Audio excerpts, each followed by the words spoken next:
North to south, coast to coast, around the world. This is the Wells Report. Greetings. My name is John David Wells. Thanks very much for joining us. What do we do here? We bring you the news. We bring you analysis, commentary, and debate. The news is reported honestly and truthfully and fairly. The analysis is for fact and bias. We point out both. Commentary is just my opinion. It is most assuredly not the news. Just my opinion, but just as valuable as yours. And so we debate. News, analysis, commentary, and debate. And Yvonne points out that we also try to stay warm, which is why I am dressed as follows. This is one of my favorite designers. This is Ashworth. Yeah, I like Ashworth stuff. And I hope you are staying warm, and I hope you're staying safe. Not something that is as easy as you might expect. Flags across Virginia are flying at half-staff today, hours after a store manager opened fire at a Walmart in Chesapeake, Virginia, killing 6 people. Part of a wave of deadly gun violence sweeping the nation, according to USA Today. Chesapeake Police spokesman Leo Kozinski said officers responded to a 9/11 call Tuesday night, found several people wounded or hiding in the store, and that rescue and tactical teams swept through, providing life-saving measures. At least 6 survivors were transported to local hospitals, one in critical condition. You hope a day like this never comes. We train for it, we practice, we talk about it, we learn lessons, said City Manager Chris Price at a briefing today. You hope those lessons will never have to be put into use. And those words are completely and totally true. And sad that those measures had to be put into use yesterday. Chesapeake Police Chief Mark Zaleski said the first 9/11 call came in at 10:12. Officers arrived 2 minutes later. The assailant died of a self-inflicted gunshot wound. A handgun was recovered at the scene. The bodies of 2 victims and the shooter were found in the break room of the store, this according to city officials. One body was found toward the front of the store. 3 other victims were transported to local hospitals but died of their wounds.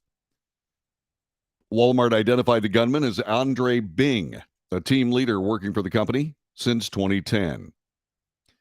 Employee Breonna Taylor, make that Breonna Tyler, told ABC News Good Morning America that workers had gathered in the store's break room at the start of a shift when a manager, walked in and without saying a word, began to fire. He literally just started shooting throughout the entire break room. I watched multiple people just drop down to the floor, whether they were trying to duck for cover or whether they were hit. He looked directly at me, but he missed by my head by an inch or 2. Employee Jesse Wilczewski told WAVY television that she was hiding under a table when the shooter looked at her with his gun pointed at her, then told her to go home. It didn't even look real until you could feel the pow, pow, pow. You could feel it. I couldn't hear it at first because I guess it was so loud, but I could feel it. Joetta Jeffrey told CNN that she received text messages from her mother, who was inside the store when shots were fired. Her mother, Betsy Umflett, was not injured. I'm crying, I'm shaken, Jeffrey said. I had just talked about buying turkeys for Thanksgiving, and then this text came in. Antonio Garcia, 31, a truck driver from Houston, Texas, said he went into Walmart for supplies on Tuesday just before 10 p.m. As he walked back to his truck, he saw police vehicles converging on the parking lot and people exiting the building. He said he saw a man bleeding from the head and learned there was a shooting. It's crazy. I was talking to my wife. She was like, "You've got to pray." As do we all. Marilee Santiago, a receptionist at Wayne's Home, a furniture and mattress store next to Walmart, called this the toughest time of the year for people in retail and said workers worry about their safety regularly. She found out about a coworker shopping at Walmart on Tuesday night, an hour before the shooting. My heart dropped. Yeah. President Biden issued a statement expressing gratitude to the first responders and pledging support and assistance. There's more about that, but we'll save it until later. Virginia Governor Glenn Youngkin also spoke. And the Bureau of Alcohol, Glenn Youngkin, he said this: "Our hearts break with the community of Chesapeake this morning. Heinous acts of violence have no place in our community. The Bureau of Alcohol, Tobacco, Firearms, and Explosives said it was assisting with the investigation. Virginia Governor Glenn Youngkin, who ordered flags flown at half staff, said he was making state resources available. Mayor Rick W. West, in a statement posted on Twitter, also lauded the efforts of first responders. I am devastated by the senseless act of violence that took place last night in our city. Chesapeake is a tight-knit community, and we are all shaken by this news. Anxiety and rumors spread in the hours after the attack.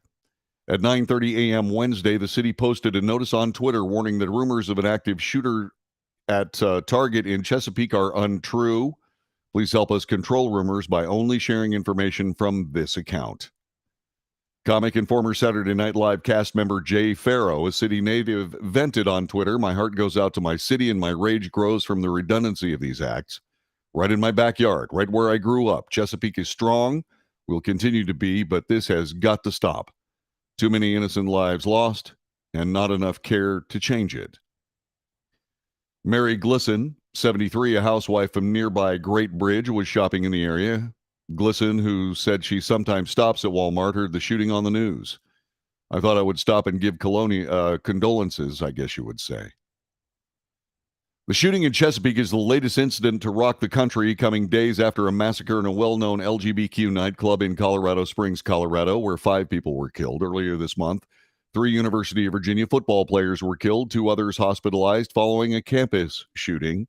The same day, 4 University of Idaho students were found dead with multiple stab wounds.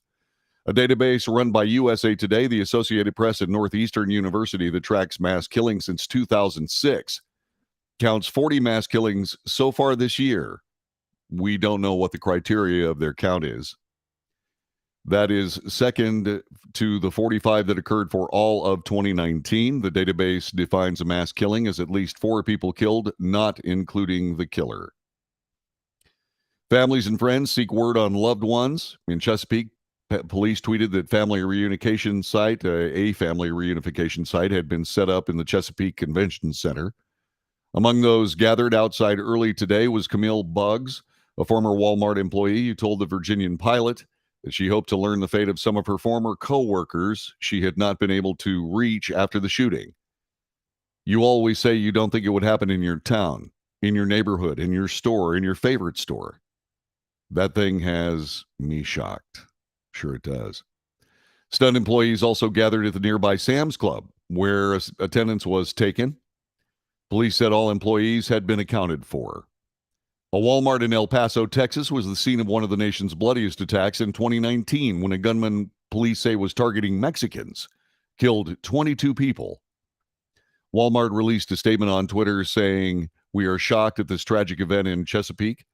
We're praying for those impacted, for the community and our associates. We're working closely with law enforcement, and we're focused on supporting our associates." Senator Mark Warner of Virginia tweeted that he is sickened by reports of yet another mass shooting, this time at a Walmart in Chesapeake. State Senator Louise Lucas, Louise Lucas echoed Warner's sentiment, tweeting that she was absolutely heartbroken that America's latest mass shooting took place in a Walmart in my district.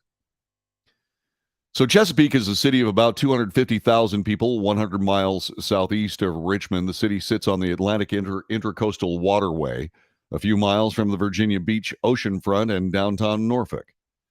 Chesapeake offers an endless range of outdoor activities, terrific shopping, phenomenal food, and beautiful wildlife. Here you'll find an impressively diverse collection of geography encompassing urban delights, rural masterpieces, and an endless menu of outdoor options and indoor fun. And so that is USA Today's reportage of it. Fox News looks at it this way. The city of Chesapeake, Virginia has identified Andre Bing as the alleged Walmart employee who opened fire last night in one of the company's stores there, killing 6 before police say he turned the pistol on himself. Bing was an overnight team lead. He's been employed with us since 2010. This, according to the company, in a statement to Fox News. The 31-year-old from Chesapeake was armed with one handgun, had multiple magazines. While details of the tragic incident in our Chesapeake, Virginia store are still emerging, authorities have confirmed multiple fatalities. "We are focused on doing everything we can do to support our associates and our families at this time," said Walmart. The alleged shooter has been identified as Andre Bing. We can confirm he was a Walmart associate. Walmart president and CEO David McMillan said the shooting has hit the Walmart family very hard. My heart hurts for our associates in the Chesapeake community who have lost or injured loved ones. We are here for them today and the challenging days ahead. They will have our support. We appreciate all of our associates, first responders, and local officials who are already on site offering support as we work together to navigate this tragedy. The development comes as employees at the Walmart Supercenter location in Chesapeake are now speaking out about violence that erupted in the break room of the store late Tuesday night. Employee Brianna Tyler said the overnight stocking team of 15 or 20 people excuse me, had just gathered in the break room to go over the morning plan. She said the meeting was about to start. The team leader said, "All right, guys, we have a light night ahead of us," when her manager turned around and opened fire on the staff. "It is by the grace of God that a bullet missed me. I saw smoke leaving the barrel of the weapon. I literally watched bodies drop. It was crazy." At first, she didn't think the shooting was real. It was all happening so fast. I thought it was like a test kind of thing. If you do have an active shooter, this is how you respond. Tyler, who worked with the manager just the night before, said the assailant did not aim at anyone specific. He was shooting throughout the room. It didn't matter who he hit. He didn't say anything. He didn't look at anybody in any specific type of way. And so, a witness told WAVY she heard the suspect laughing at one point, and she believes the shooting was planned. 3 individuals, including the shooter, were located deceased in the break room of the store. One victim was located deceased toward the front of the store. 3 other victims were transported to local hospitals for further treatment, but succumbed to their injuries. At least 6 additional victims were transported to local hospitals for further medical treatment. One of these individuals is currently in critical condition. The chaos ended after police say the shooter, who was armed with a pistol, turned the weapon on himself. He is believed to have died from a self-inflicted gunshot wound. And so, it has happened again. It has happened as a chain of these events has happened yet again. And so what do? I have my thoughts. I will share them with you next. But what are yours? Our telephone number is 817-379-2172. 817-379-2172. You can join the chat room if you'd like. It's available to you on Facebook, YouTube, Twitter, and Twitch if you're watching on Rumble. And if you are watching on Patreon, this is a pre-recorded broadcast. Actually, it was recorded live earlier today from 2 until 5 Central Time. Let's see, JD, am I live today? Why, I believe I am. Have you heard something? Yes, I am live today. Is this live? It's the 23rd. Oh, yeah. Oh, I forgot to change the date on my crawl here. Fortunately, I have a break, so I'll be able to do that while you sit there and say, wait a minute. He wasn't wearing that sweatshirt a second ago. No, I'm wearing my Ashworth golf clothing. I love this thing. It's so wonderful. So much room in the shoulders. Well, I sort of need that kind of room. This is the Wells Report. Back with more coming up in just a moment.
This is the Wells Report. My name is John David Wells. Our telephone number is 817-379-2172. Please use that at your leisure.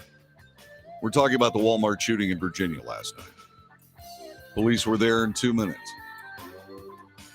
When seconds count. Police are only minutes away. That was still an amazing response. What are we going to do about this? I have thoughts. They're on the way.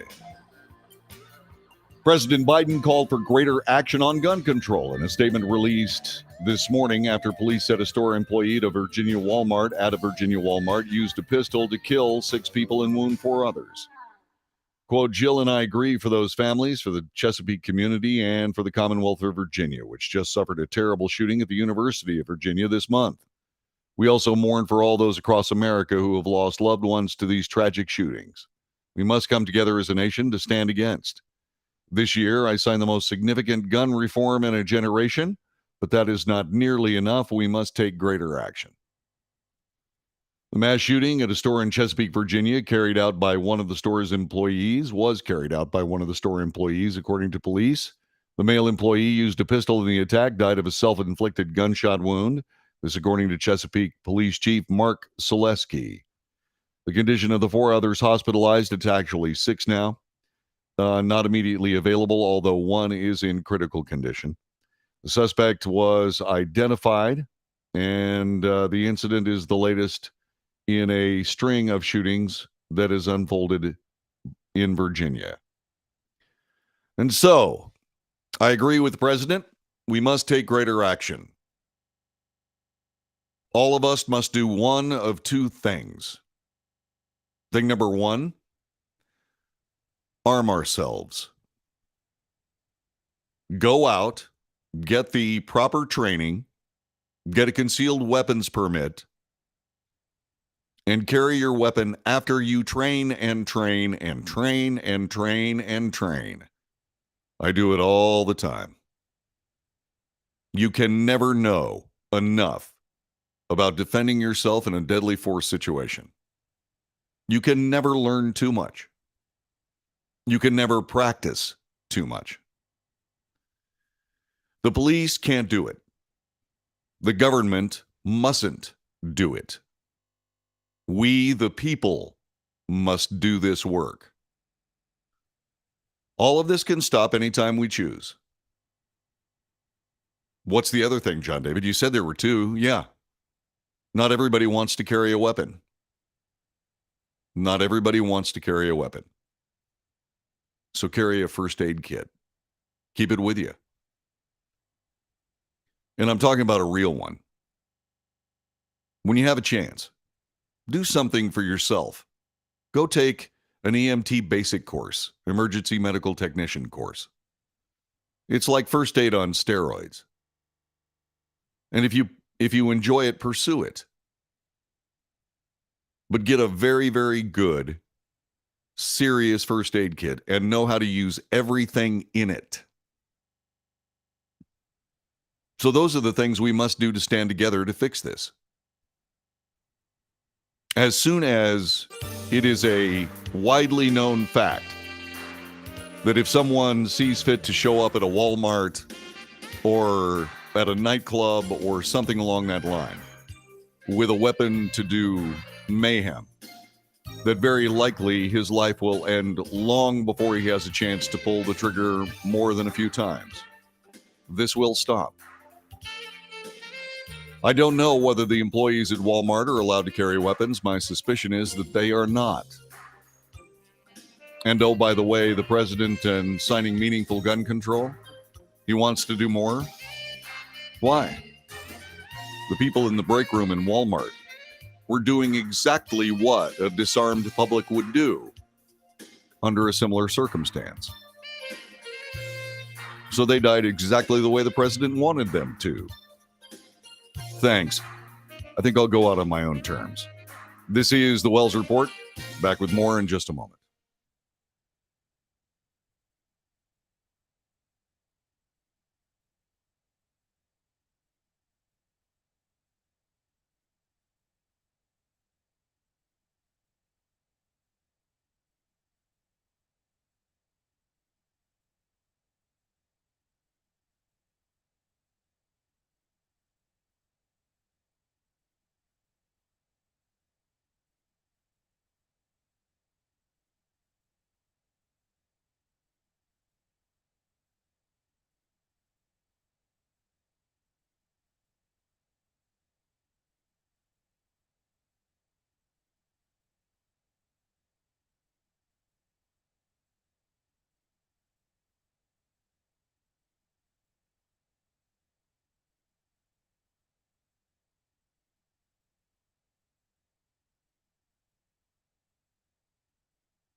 This is the Wells Report. My name is John David Wells. Please support the report. Please do. I have noticed with great relish and happiness that many people have passed this particular broadcast along to their friends. I've also noticed that our subscriptions are going up. Please continue that happy trend. I would sincerely appreciate that. Whenever you get a chance, please give us a thumbs up. I'm not here to try to cajole you into believing that all is well and wonderful and so on, because obviously it is not. I'm here to report the news. Some of it will make you uncomfortable, but that, I hope, would not persuade you to perhaps not give us a thumbs up and not share this show with your friends, because we try to do an honest portrayal of news here. We try to make sure that people understand that what we're up to is important, and because it's not happening anywhere else. We also spend an awful lot of time talking about egregious mistakes of other mainstream media outfits that, for whatever reason, have abandoned the truth and chosen sides. There's a columnist on USA Today, so he's obviously operating with a sanction, if not encouragement, from USA Today. And I believe personally he's made some very serious errors. His name is Rex Huppke. I've quoted him many times on this broadcast. It doesn't take much pondering to figure out cause and effect. If you dehumanize people enough, someone will treat them as less than human. You make guns easy to get. Unhinged people will get them and use them to kill. You respond to tragedies with thoughts and prayers and nothing else, and nothing's going to change, writes Rex Huppke. For months in America, we've heard hideous anti-LGBTQ rhetoric coming from one side of the political aisle. Lawmakers, parents, and pundits seemingly senselessly call out drag queens, labeling teachers who dare to speak of gender identity as groomers, passing or supporting legislation making the word gay seem taboo. So many errors. Labeling people groomers and attacking LGBTQ rights. After Florida Governor Ron DeSantis pushed through his now infamous, quote, "Don't Say Gay" bill, which prohibits teachers from discussing sexual orientation or gender identity with students in kindergarten through third grade, or in a manner that is not age appropriate, his press secretary, Christina Pushaw, tweeted to anyone who opposed the bill was a groomer. The bill that liberals inaccurately called "Don't Say Gay" would be more accurately described as an anti-grooming bill. If you're against anti-grooming, you're probably a groomer, or at least you don't denounce the grooming of 4 to 8-year-old children. In April, Representative Marjorie Taylor Greene of Georgia tweeted, "Democrats are the party of killing babies, grooming and transitioning children, and pro-pedophile politics." It's all wrong, says Huppke. It's all based on nothing but intolerance, and it all dehumanizes members of an already vulnerable community and paints them as existential threats to people outside that community. Here's the first error I'm going to, there are a couple here, but here's the first one I'm going to talk about. Not all LGBTQ people are groomers. Only the groomers are. Rex Huppke lumps all of them together. You see, I know the difference between people who are LGBTQ and people who are sexual monsters. I know the difference between reasonable human education in schools in age-appropriate manners and education that is more indoctrination of trying to normalize what is activity that is intended for adults, consenting adults, in private between themselves. Rex Huppke apparently does not. Lumping all LGBTQ people into one basket and then decrying people who call groomers, and then lumping all the rest of the LGBTQ community into it is intellectual dishonesty. If I was Rex Hupke's editor, I would tell him he had two choices. He can either, shall we say, retract or certainly restate his points of view in a more precise way, or he could leave my employ because this is egregious and it's ridiculous. And to then now say that it's only coming from one side of the political aisle is just patently ridiculous. Is Rex Hupke outraged? I certainly hope so. Does he find this sickening? Yeah, I think he does. At least the shooting part of it. But his unbelievable, one-sided, sociopathic, crazy screed that somehow says that Republicans are responsible for this is dreadful partisanship. And it's absolutely unnecessary and it's destructive. It's destructive. The simple case of the matter is that I don't believe anyone in America wishes anybody of the LGBTQ community any kind of misfortune in any way, shape, or form.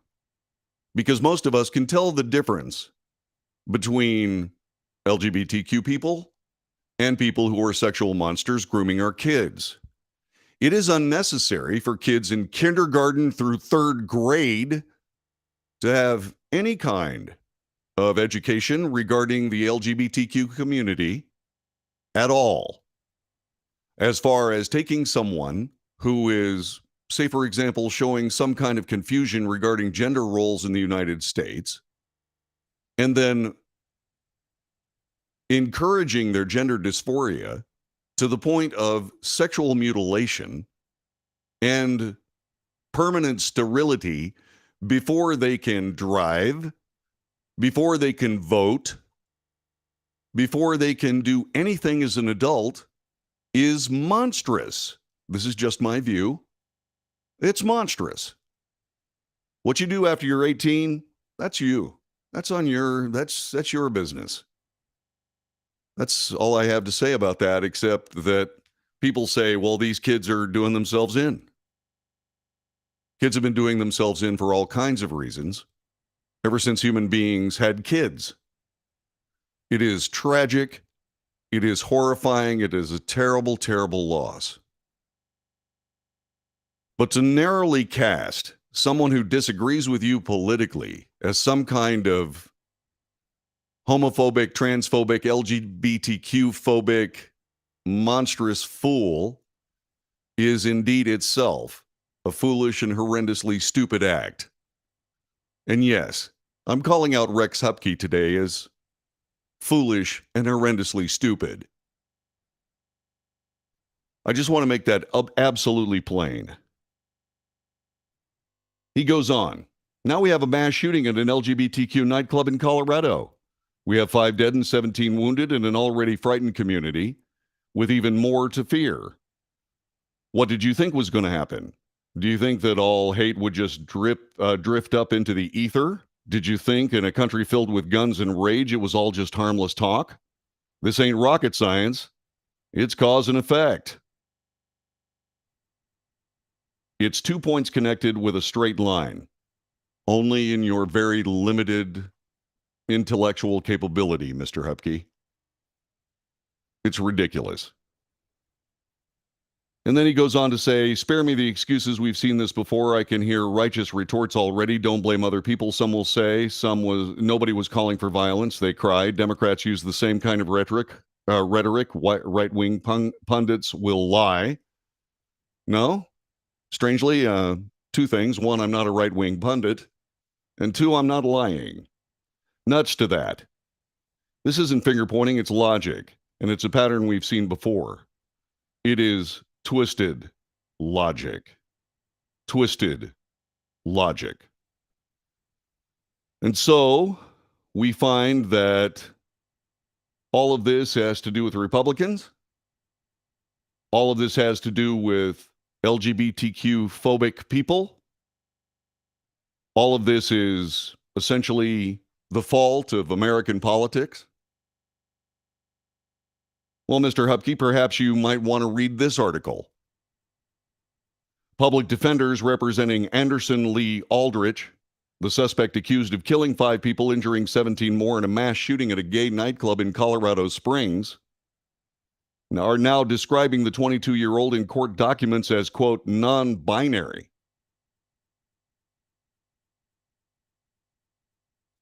In several standard motions filed on behalf of Aldrich, the public defenders referred to the suspect as Mr. Aldrich. The motions deal with issues like unsealing documents and evidence gathering, not Aldrich's identity. There was no elaboration about it. Anderson Aldrich is non-binary. They use they, them pronouns, and for the purposes of all formal filings, will be addressed as Mr. Aldrich.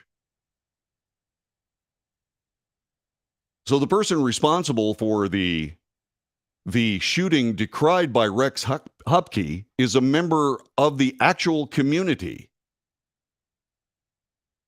He's not a right-wing congressman. He's not a right-wing pundit. He's not LGBTQ phobic. He's just a suspected murderer. That's what Mr. Aldrich is. He uses they, them pronouns. Does that sound like right-wing rhetoric to you? He identifies as non-binary. Is that because he was, what, frightened into it because of all the threats against LGBTQ community members? Somehow I don't think so. Mr. Hupke is a danger to himself and society from a standpoint of the rhetoric that he throws out there. I don't know whether it was too much wine. I don't know whether it's just some deep-seated issue on his behalf. But part of being a staff member of a major newspaper in the United States happens to be journalistic credibility and certification, not certifications, but credentials, all of which he threw in the trash can when he wrote that ill-advised piece in USA Today. Where are the editors at USA Today? Are they unaware of the breaking news? The President of the United States is the first person to take advantage of this idea that somehow he's doing everything he can because he passed the first meaningful gun control legislation in the United States, making it more difficult for people, say, for example, in a Colorado Springs nightclub or a Virginia Walmart or on a college campus to be able to draw leather and end the event. All these people stand for a very simple premise: that everyone who dies in a mass shooting is doing the right thing by remaining completely defenseless. That is insanity, in my view. Insanity. When seconds count, police are only minutes away. Yes, I agree with the president. We, the people of the United States, must act. We must either begin carrying weapons, or we must begin carrying first aid kits. You make the choice. You make that choice, but make it.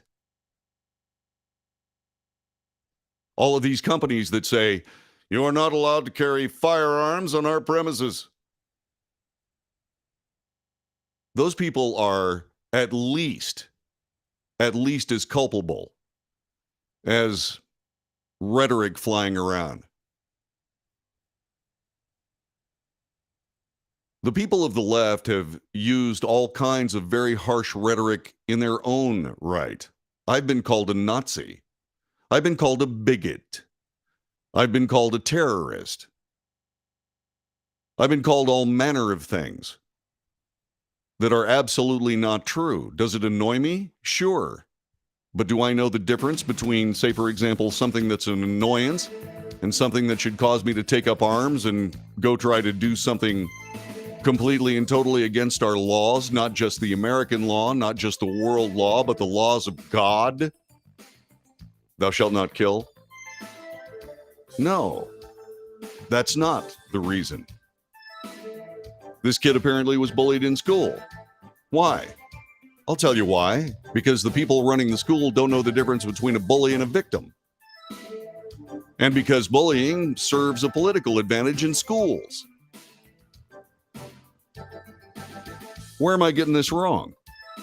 817-379-2172. 817-379-2172.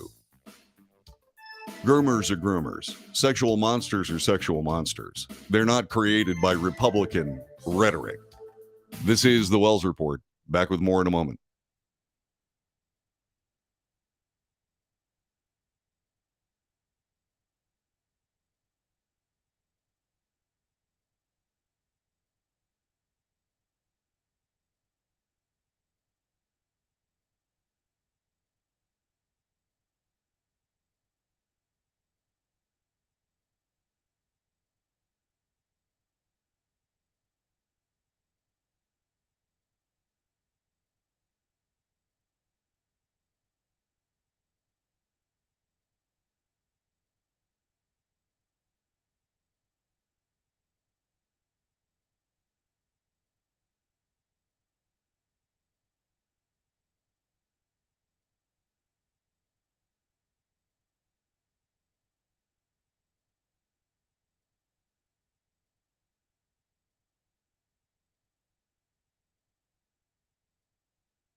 This is the Wells Report. I am John David Wells. This is an important hour. I hope you pass this along to your friends. Telephone number is 817-379-2172. You just heard me speak. Just my opinion. What are your thoughts on it? There's also a chat room. People are availing themselves of it. One of my friends says, is it just me or do these things always seem to happen during a push for, quote, gun reform, unquote? Not trying to push any conspiracy theories here. Well, unfortunately, you really don't have to go far for the conspiracy theory you're referring to. All you have to do is go back to Fast and Furious during the Obama administration. Fast and Furious started during the Bush administration as a way to try to track weapons into Mexico. The Obama administration used the entire program in an effort to push gun control legislation. That is widely known. That is not an opinion. That is news. They allowed straw purchases of weapons. The actual gun shops that were used as part of the straw purchases called all the relevant people, the FBI, and said, hey, there's a straw purchase going on, and they were told to let it go. Those weapons went into Mexico, where they were promptly lost. Well, one was found. The one that killed CBP officer Brian Terry. That ridiculous need to try to go after some kind of gun control legislation cost a CBP agent his life. Did anybody face any kind of accountability for that? Oh, no. Why? Why? I'll tell you why. Because the Democrat Party and the mainstream media are locked together at the hip. So no, that's not necessarily a conspiracy theory. What that is a precedent. By the way, Mark says, no, Walmart does not allow personnel, employees to carry. He worked as a manager there for a year or so. Charles Crow also said that Walmart banned open carry, no corporate policy that I'm aware of on concealed carry. Well, yeah, but concealed carry is concealed for a reason. Eddie says, if they get the gun control that they want, we're done. They won't get the gun control that they want. It's not American. Anybody who wants to disarm America at one point or another is committing treason. Those aren't my words. I believe they were spoken by James Madison.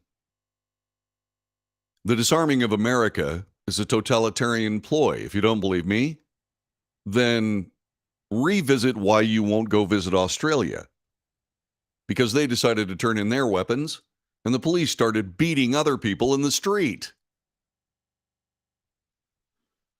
Let's see. Hey, sent a text to a friend to see if they might have saved the 2-point video you posted about earlier. I don't know. 2-part video. Okay. You can carry in the let's see, the Walmart in my town in Texas. That's good. If you get it, I want a copy, please. Let's see. Replying to Eddie, I'll send it to you, etc. Replying to Eddie Jones, the Walmart deal last night is only 100 miles away from me, says Eddie. Chesterfield was home, it says Chesterfield was home, woman with kids killed. And Queens dude was arrested there too. Okay. Walmart has signage saying, please refrain from open carry in the store. Let's see, who else? 4 to 8-year-olds are vulnerable members of the community. They are. They're children. They don't need to know about LGBTQ anything. And if it's being foisted on people without their permission, then how is that not grooming? I mean, once again, if you've got an argument, by all means make it. By all means make it. Let's see, funny. Serious mental health issues in this country, so many factors in that statement. I know, breakdown of family, education, societal changes, overall permissiveness and acceptance of lack of moral compass, etc., etc. The list is rather long. If this guy was bullied and if he was non-binary, then it is because he was frantically trying to search for the basics of human life that come from parenting, church, all of those things. The ability to defend oneself. I taught my children how to defend themselves. I gave them rules of engagement. Not one of them ever violated them.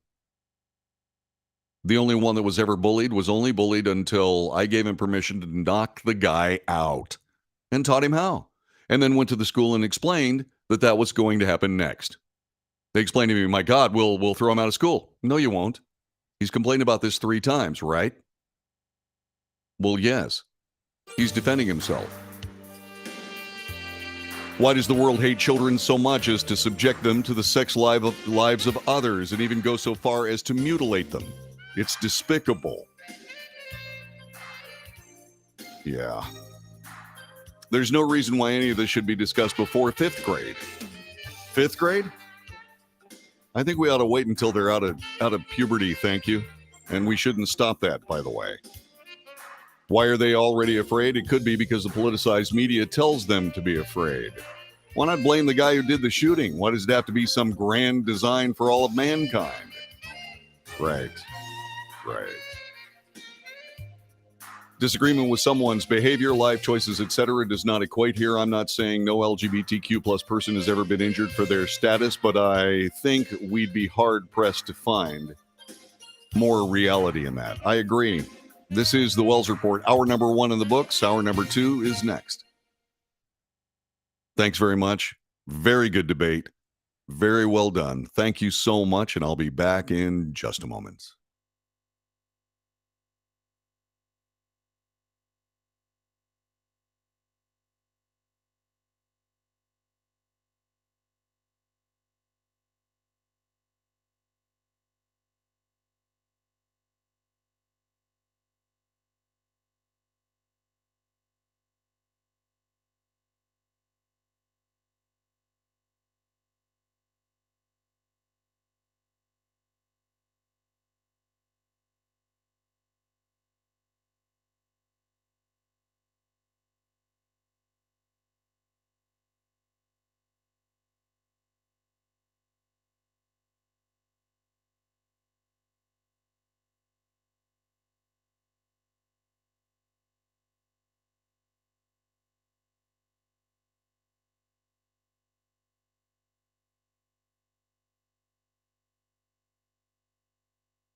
North to south, coast to coast, around the world. This is the Wells Report. My name is John David Wells. What do we do here? We report the news, honestly and fairly. We analyze the news for fact and bias. In short, we de-propagandize the news. We make commentary. That is just my opinion, just as valuable as yours. And so we debate. News, analysis, commentary, and debate. Monday through Friday, usually. Monday through Friday, from 2 until 5 p.m. live Central Time, 3 to 6 on the East Coast, noon to 3 on the West Coast.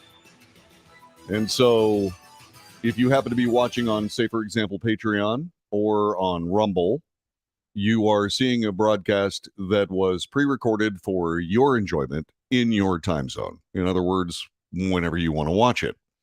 If you'd like to get in touch and take part in some of the debate that we have here, either on the chat room or on the telephone, you can call and leave me a message at 817-379-2172. I check them every day.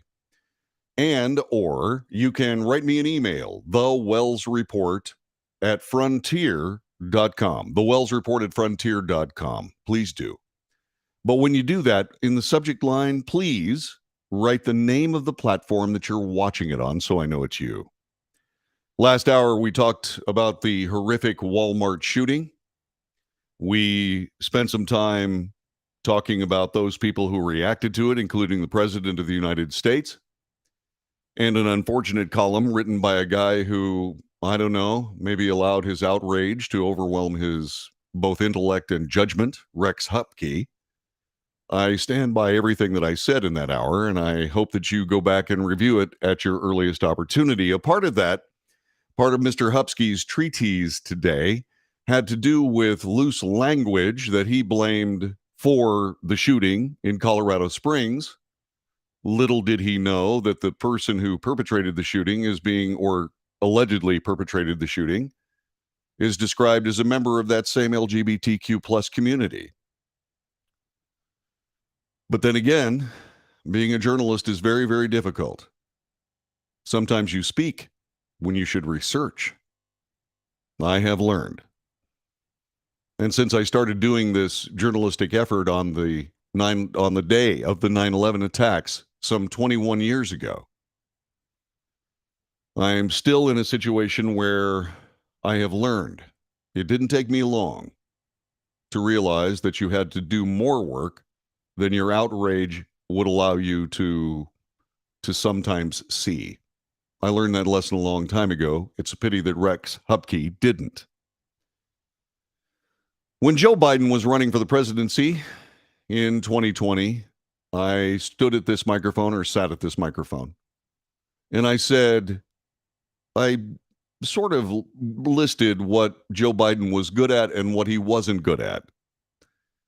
And the things that I considered his downfall, or shortcomings rather, for all intents and purposes in my mind, disqualified him from being the president of the United States. The people of the United States, on the other hand, had a different point of view. They elected him anyway, although I did say at the time, Joe Biden is not going to be running the presidency. You may be voting for Joe Biden, but the people that are actually going to be running the presidency don't appear on any ballot. Now, it's always true that a presidency is a lot of responsibility with, thankfully, not enough real power to demand everything of everyone. And that's okay. But still, when you vote for someone, you need to understand that they're going to bring with them people that you didn't vote for and most likely would never vote for. For example, a U.S. Department of Education deputy director. Remember last hour, by the way, we were also talking a little bit about how Rex Hupke believed that anybody that would refer to groomers was somehow taking a shot at the LGBTQ plus community, which is garbage. All that was him lumping the LGBTQ plus community into the group of groomers. One group is a group of people just living their lives and trying to have a good time. The other group, the groomers, are trying to sexualize children for their personal enjoyment. See, I can see differences in those two groups. Rex Hupke cannot. But those policies that lead to the training of LGBTQ plus circumstances for children in kindergarten through third grade, for crying out loud, that ridiculous preposterousness lost on Rex Hupke, comes from the U.S. Department of Education in large part. And this deputy director, who was appointed under Joe Biden, decided to unleash her peculiar ideology. Recently, she poked fun at evangelical Christians, and she claimed democracy was based on white supremacy. This was on her Twitter profile. Her profile. I mean, she's not being dishonest about it.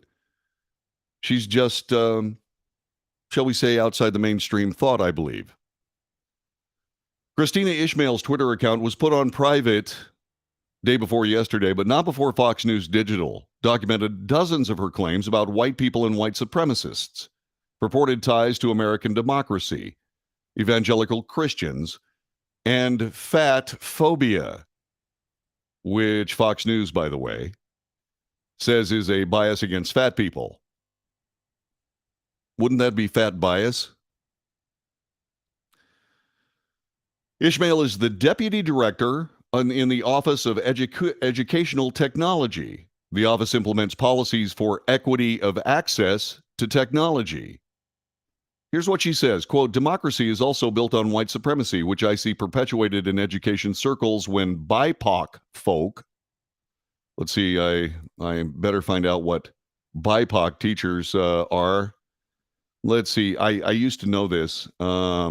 That's Black. BIPOC stands for Black, Indigenous, and People of Color. Okay?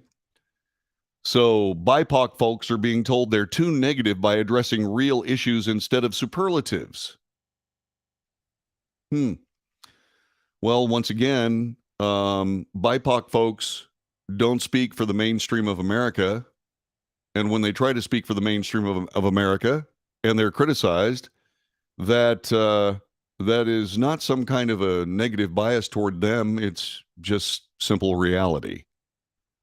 Ishmael responded to a tweet which claimed evangelical churches welcomed hate and white supremacy into their institutions. She replied, Amen. Fox News asked the Department of Education whether Ishmael displayed a bias against evangelical Christians, but did not receive a response. 25 to 30% of Americans identify as evangelical. The Biden official said she walked away from a discussion because, quote, a white male dominated the conversation. In another instance, Ishmael said she was tuning out voices from white people. Why? Because she's a flaming bigot. That's why. In another tweet, Ishmael seemingly cast doubt on whether white gay men deserve to be considered a marginalized category in curriculum. Quote, in the most inclusive materials, the most dominant folks, FOLX, are still represented in the marginalized group, e.g., white, cis, gay men. This does not include the nuance of this group. Double talk. In another instance, Ishmael blasted white perspective in curriculum. Most of my curriculum was written from a very narrow and white perspective. As a teacher, how many times have you been asked to uphold white supremacy through dominant culture norms? Ishmael said. I doubt that it's happened at all, in fact, although there are some notable exceptions. But infinitesimal amount. There we go. In another instance, Ishmael claimed that the term stakeholder is a colonizer language to ID white men who staked out their claim to land. Ishmael also believes that bias against fat people is on par with white supremacy. She said, learning to be comfortable in my own skin and weight and really ready to reject the white supremacist ideal body? F yes. This woman is a deputy director of the Department of Education. Fat phobia is real. The ideal weight, shape, and look is white supremacy baked into our everyday lives. I'm so over it. We deserve more than diets. Okay. Ishmael is a self declared fan of Ibram X. Kendi, the anti racist founding director of the Boston University Center for Anti Racist Research. Kendi wrote a 2003 column about living with the white race, stating, Europeans are simply a different breed of human. They're socialized to be aggressive. They're raised to be racist. Well, thank you, Mr. Bigot. Kendi claimed white people are worried about extinction, have tried to level the playing field with the AIDS virus and cloning. But they know these deterrents will only get them so far. This is where the murder, psychological brainwashing, and deception comes into play. I'm sorry, I have to ask a question at this time. Who kills more black people in the United States? Who's responsible for most of the deaths of black people? Okay, Planned Parenthood, but let's talk about another group. It's just like, who kills more Muslims in the world? Muslims. Once again, I'm not trying to be biased. I'm just pointing out facts. Ismail said, shout out to Dr. Kendi as this group of educators talks about culturally responsive pedagogy and specific references made to segregationists, assimilationists, and anti-racists. We have learned so much from Dr. Kendi about this and how it applies to our field. Would that be some of the damaging rhetoric that is screwing up society? Perhaps. Sure looks like it to me. The current status quo of education works for white students, but no black or brown students. Many white people will question why it should be changed. Really? So let me ask this question. Should there be a different standard for different people based on the way they look? Or should there be a standard of education that we all support? I ask this pointedly rather, at Ms. Ishmael, who, for whatever reason, works in the Department of Education. Your thoughts? So if I'm on a webinar with professionals speaking, should I also Zoom rules to remind them no gum chewing, muting mics, etc.? That's right, no. And we shouldn't with children either. Can't help but see the white supremacy built into the rules I've seen floating around. Yeah. Fox News digitally previously reported that another Biden official at the DOE, Department of Education, Kayla Patrick, claimed that school discipline is a part of a racist system, blaming so-called whiteness while she worked for a left-wing education organization. Patrick has worked at the DOE's, the Department of Education Planning, Evaluation, and Policy departments since February. Well, there's no reason to not understand why American education is the way it is. Look who's running it. This is the Wells Report. Back with more in just a moment.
This is the Wells Report. My name is John David Wells. We have a chat room. We would like you to use it. You can find it on Facebook, YouTube, Twitter, and Twitch. And we have people from all of those platforms shown today.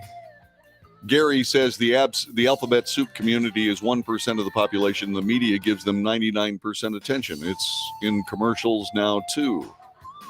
Well, it's actually not 1%.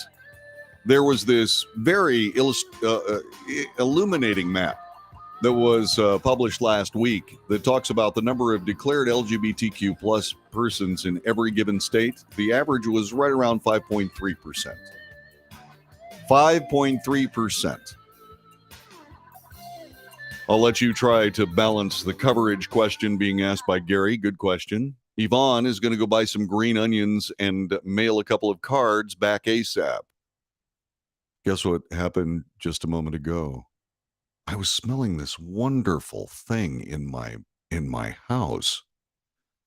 And I looked on my dining room table, and there is something there that I have not been able to eat for at least 20 years. That was a pecan pie. The reason I can't eat pecan pie is because part and parcel of pecan pie is corn syrup. And whenever I want a horrifyingly terrible migraine headache, I eat something made out of corn. And so I haven't had my beloved Southern pecan pie, but Susan has figured out how to make me one. I am a happy human being. So going out and buying green onions, cool deal. Let's see, the people doing the shooting aren't going to pay attention to gun-free zone signs. That's correct. Could be bullied because the parents of the bully their kids, and the parents of the bullied don't teach their kids how to defend themselves. I was bullied. I learned how to defend myself. As soon as I actually took someone in hand for trying to bully me, strangely enough, all that stopped. It was the craziest thing. Let's see, what else? Yvonne, after going out for green onions for her feast tomorrow, is now adding broccoli. Broccoli is not food. It's a garnish. Let's see. She's making a spinach dip. She needs the green onions for that. I got a lot of fire outside. That sounds like fun. I've got a really cool little fire pit that I'm going to be using this. Let's see. Most reports state that the shooter had active parents. Okay.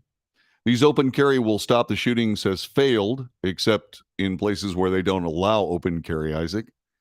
The thoughts that more guns will not result in more shooting. Well, yeah, it just depends on if the right people are carrying weapons. So far, the wrong people are carrying weapons. Wouldn't you agree? I say fifth grade because when I started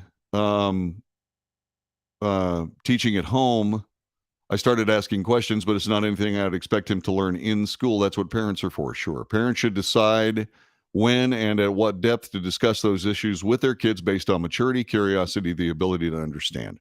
Personally, I was given firearm safety, proper use of firearms from an early age. It went a bit further in the service.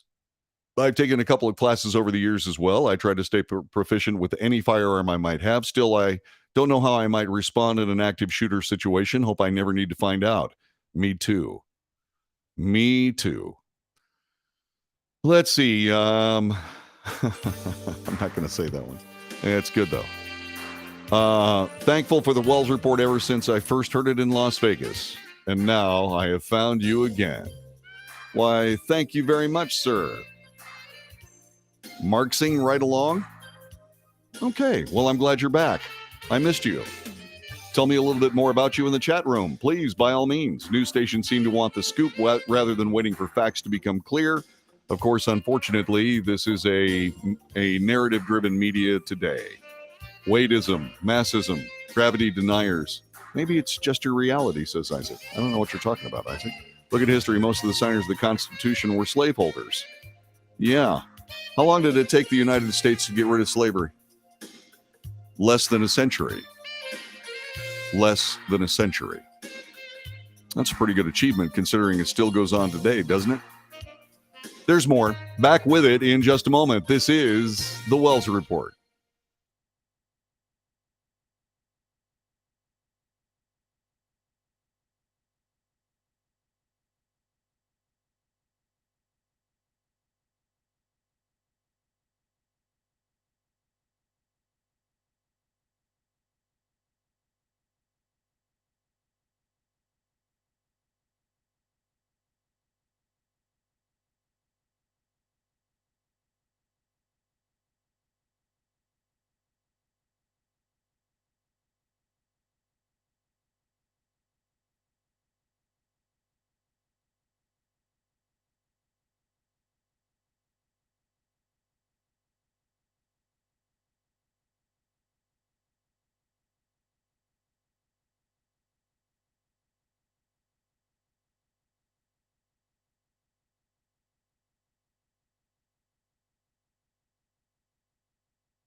This is the Wells Report. My name is John David Wells. Our telephone number, 817-379-2172.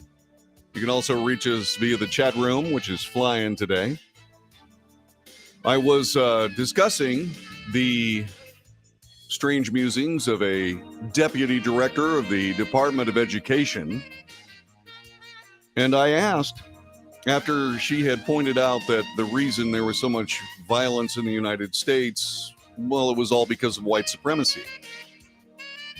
And the begged question was, well, who kills the most black people in America? Is it white people? The answer is no. Unless, of course, you want to say Planned Parenthood. But that doesn't really follow. No, it's black people are killed mostly by black people. And then Isaac very rightly points out 81% of white people are killed by white people. What's your point, JD? My point is not who's killing who and what their races are. My point is that there are people that are blaming things that are not real on other people in a racist way. And it is absolutely out of place, and it is absolute racism, and it doesn't make any difference what packaging racism comes from. Racism is racism. That was my point. Let's see. Let kids figure out race and gender on their own like we were allowed to. Shove CRT and woke. Yeah, well, I never really knew. Even though I was raised in Brevard, North Carolina, I really didn't understand racism. I didn't understand why people would be so stupid. I still can't understand it because I think it's stupid, it's primitive, it's idiotic, it's ridiculous. Truly, Martin got it right. Martin got it right in 1964. It's contents of somebody's character. Why is it taking us so long to figure that out? Isaac says, let kids figure out race. How do kids figure out race? Mostly they don't think about it that much. They just don't think about it. I'm just saying. Let's see what else. Let's see. If a firearm is anywhere near, I want to control it. I've not seen what we need yet. Yeah, I once said that I put a .357 Magnum over on a table over there. It hasn't killed anybody yet. Let's see. The right people in Uvalde had weapons outside the classroom door, did nothing to prevent the deaths of kids and teachers. Yeah, that's called incompetence. It was ridiculous. Absolutely ridiculous. But what would it be like? Everybody that had a weapon at the Uvalde school were technically violating the safe school law because they were carrying weapons on within 200 feet of a school. And strange, the people that usually do a shooting in a school, they don't follow that law for some reason. I wonder why. Let's see. Yeah, we're not going to say that. What else is going on? Glad I came across this broadcast. Relevant issues discussed in a mature manner. There are a few of these out here. When I was a guy, when it was a guy I listened to out in the Texas Panhandle for a while, lost track of him. He normally came in really late at night, probably Charlie Jones, one of my favorite talk show host. Didn't I say on yesterday's show that you recited any, mini, mighty? Oh, yeah. When I was 10, that's when I was paying attention to what the black kids said. Yeah, they said tiger. From that moment forward, I've always used tiger. You know why? Because I suddenly realized what people were saying. I really didn't know anything about racism per se. All I knew that it was a pejorative term. And I didn't use it after that. Yes, as a kid, you don't know better until you know better. Well, unless you're gender dysphoric. Sorry, had to be said. Let's move on. So the Georgia Supreme Court has decided that there will be early voting for the U.S. Senate runoff election. The state and some Republican groups previously objected to having early voting this weekend, citing a provision in state law preventing in-person early voting on a Saturday if it preceded a holiday. Okay. Georgia's U.S. Senate runoff between Democrat Senator Raphael Warnock and GOP candidate Herschel Walker is set to take place December 6th. The state high court issued a one-sentence order ruling allowing early voting without comment. It's the right call. It absolutely is. The Warnock campaign has argued the provision did not apply statewide runoff elections. The Georgia Supreme Court's ruling upholds a lower court ruling approval for early voting accommodations. Fulton County Superior Court Judge Thomas A. Cox made the decision after hearing arguments on Friday. The Warnock campaign, the Democrat Party of Georgia, the Democrat Senatorial Campaign Committee, all sued the state of Georgia, arguing that Secretary of State Brad Raffensperger misreads and cherry picks the state's election laws. In a statement following the lower court decision, Raffensperger said that Warnock and Democrats are trying to change election laws in the state. Senator Warnock and his Democrat Party allies are seeking to change Georgia law right before an election based on their political preferences, said Raffensperger.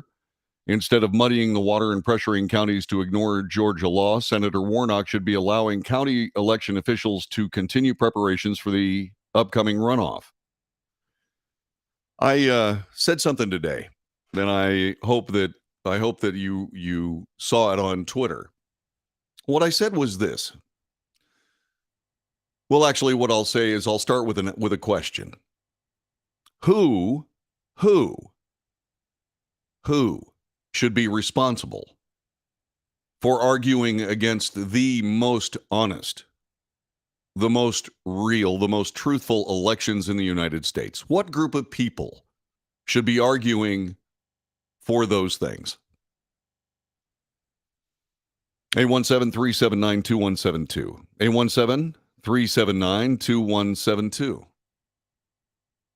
Who should be responsible? Who should be responsible for picking up the gauntlet and demanding free, fair, truthful, real, precise elections?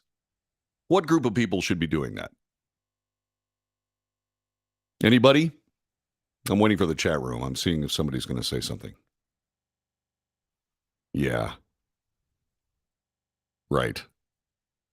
So far, nobody. Okay. Politicians. Politicians should be the group of people that argue for free, fair, precise, truthful elections above anyone else.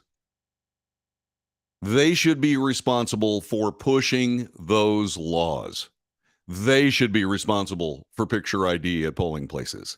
They should be responsible for elections that are not incomprehensible, made so by secret software in voting machines.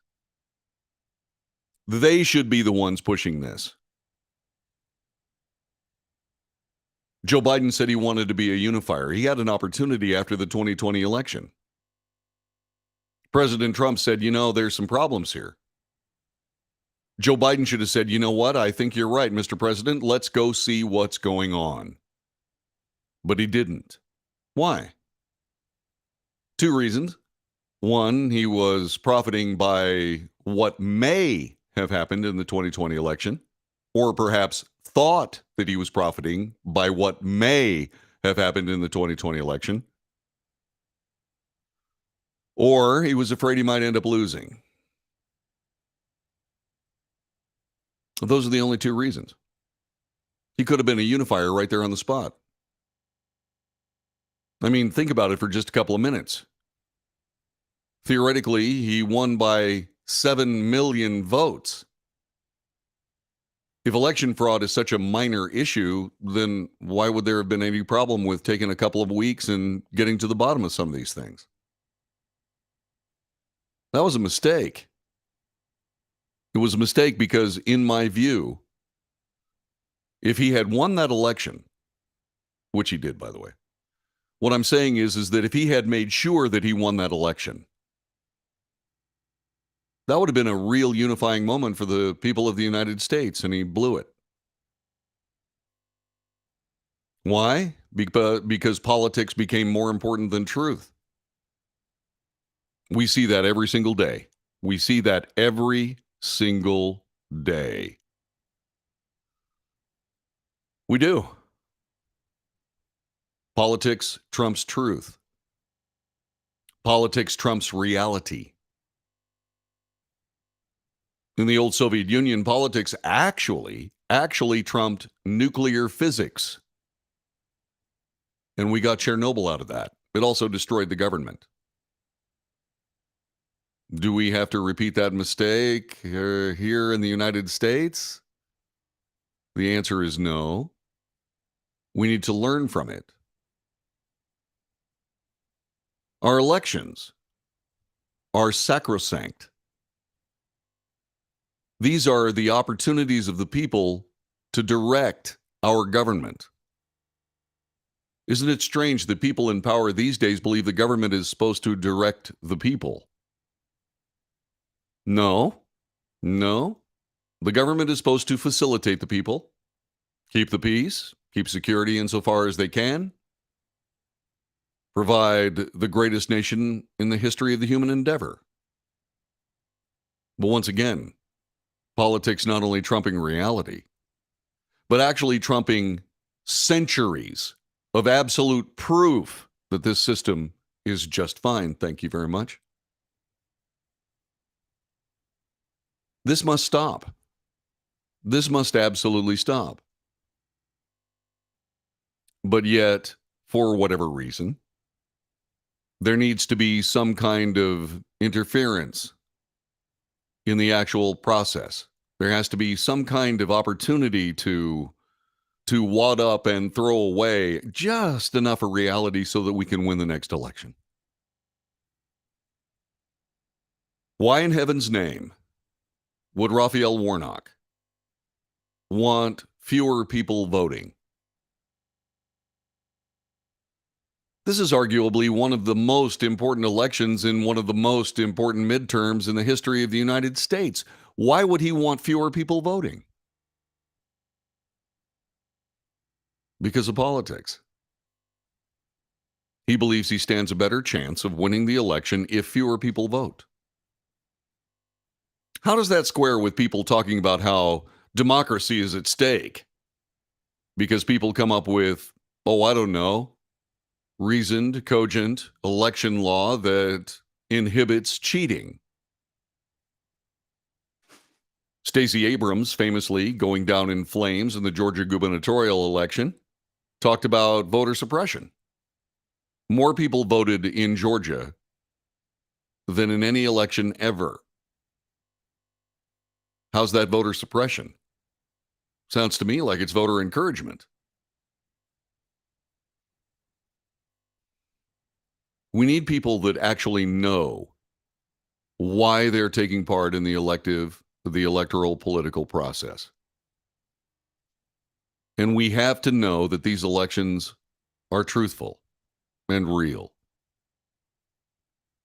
And just because you can manipulate certain aspects of election law or election practice or this or that, that doesn't make you a winner. That makes you a player. We don't elect players. We're trying to elect servants. Something else missing in American politics. We're trying to elect people to be representative, not to be dictators. But I'd really like the answer to that question.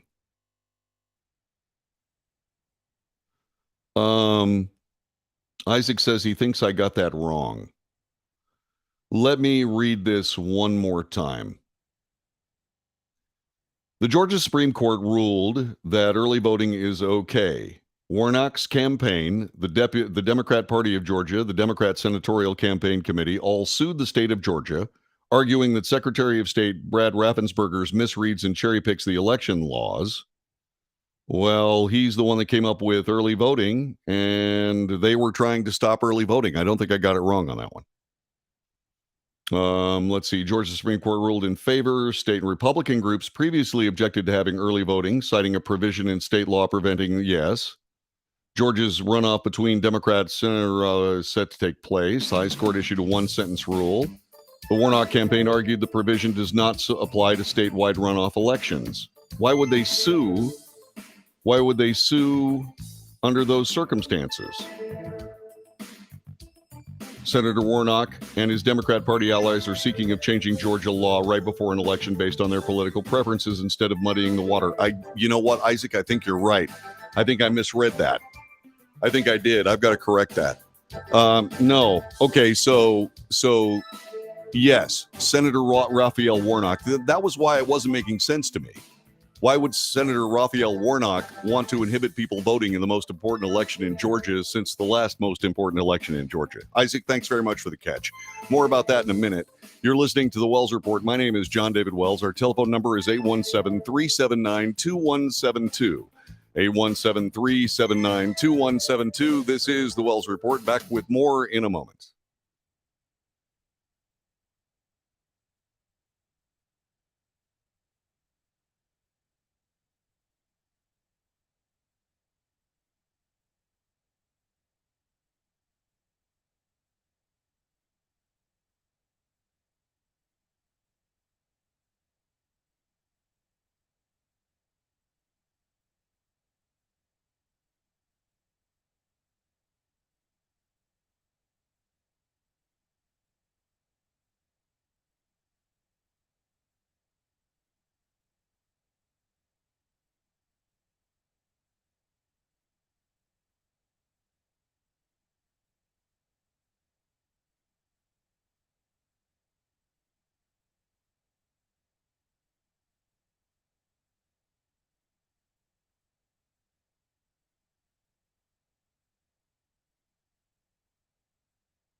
This is the Wells Report. My name is John David Wells. I got something wrong.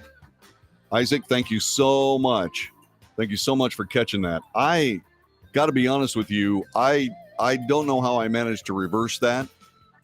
Let me fix it. Okay. More about that in a minute. Anyway, what I reported is that somehow I thought that it's misleading, and I guess I was misled. The Warnock campaign department, the Democrat Party of Georgia, the Democrat Senatorial Campaign Committee all sued the state of Georgia, arguing that Secretary of State Brad Raffensperger misread and cherry-picked the state's election law. And I was assuming that because of the Georgia Supreme Court's upholding of Saturday voting, that they had sued to stop Saturday voting. I was wrong.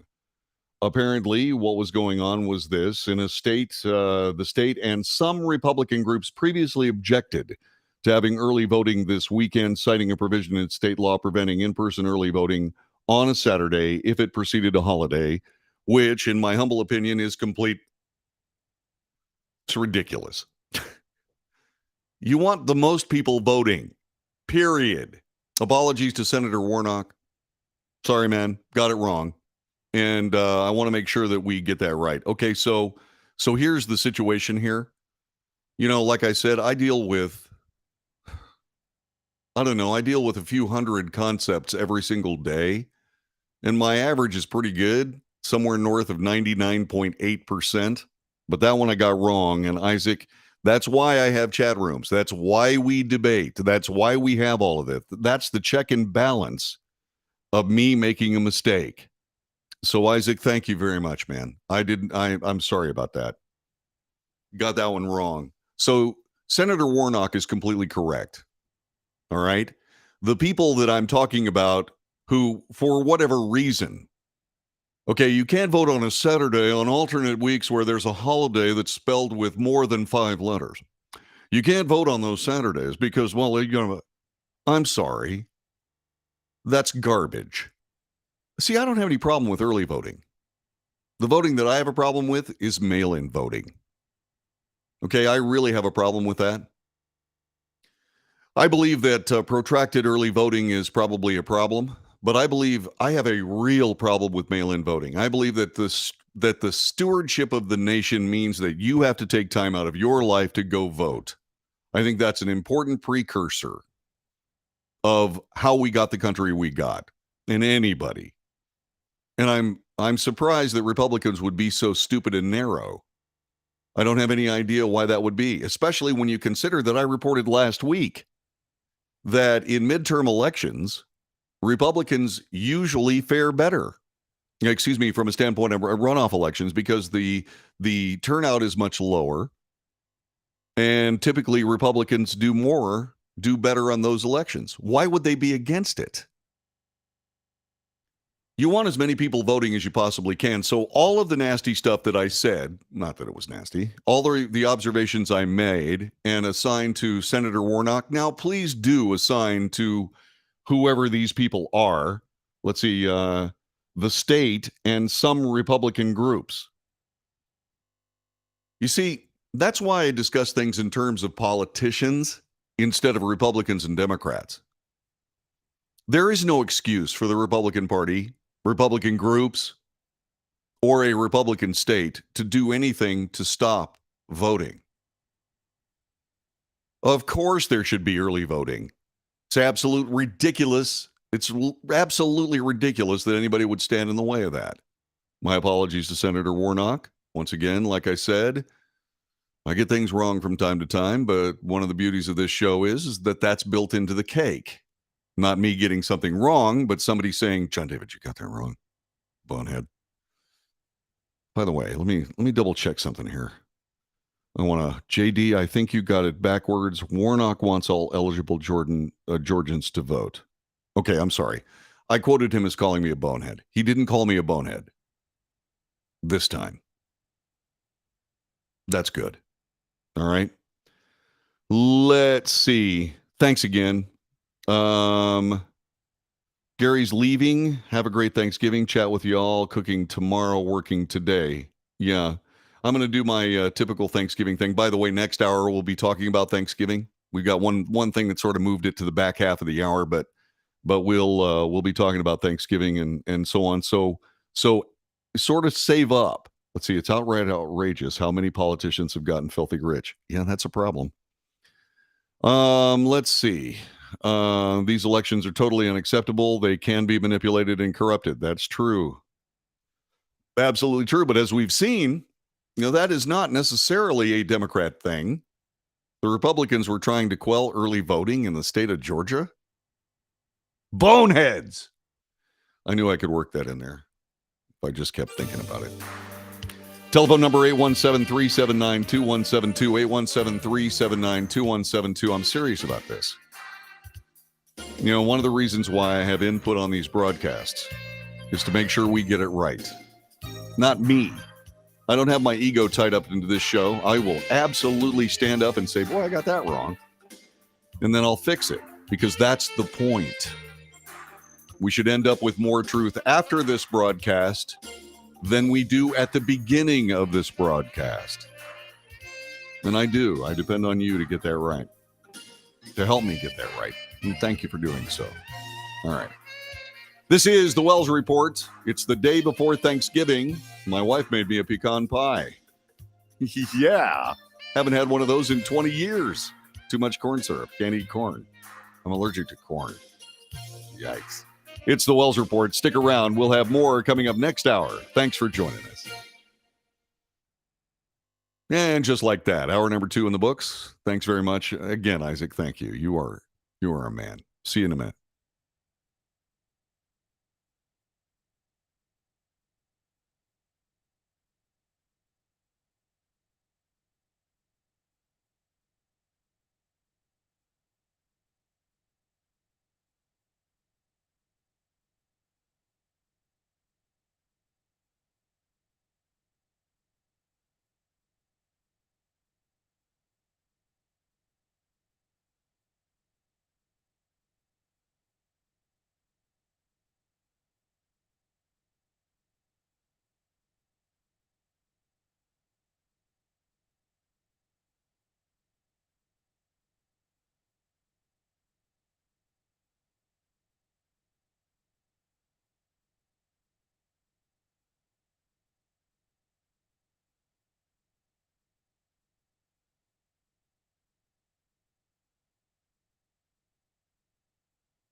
I have a good excuse.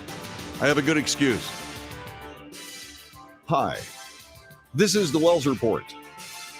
What do we do here? Well, what we do is we report the news, honestly and fairly. We analyze the news for fact and bias. We point out both.